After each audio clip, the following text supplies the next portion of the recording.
যতদিন মা বোন আছে ততদিন ঘুরে নিই, তাই একটু পলতাতে চলে আসলাম একটু মা বোনদের সাথে ঘুরতে। আর একটু এখানে না স্টেশনে না বসে থাকতে ভালোই লাগে বেশ।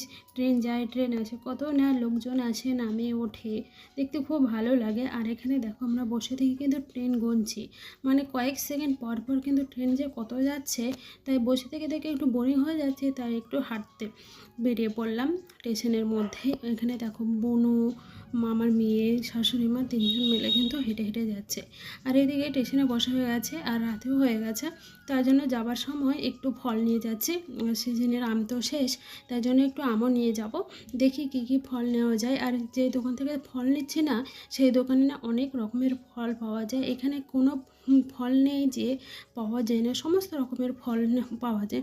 দামটা যেহেতু বেশি নেই, কিন্তু ঠিক আছে, অফ সিজনের সময় তুমি যে ফলগুলো পাবে না এখানে কিন্তু পেয়ে যায়। এখানে জাম দেখতে পাচ্ছ, জামগুলো এত সুন্দর, দেখে মনে হয় লোভ লেগে যায়, তাই একটু জামও নিলাম আর একটু সবজি বাজার করে চলে আসলাম বাড়িতে। আর কেমন হয়েছে ভিডিওটা অবশ্যই কমেন্ট করে জানিও। বাই, টাটা, দেখা হচ্ছে পরে।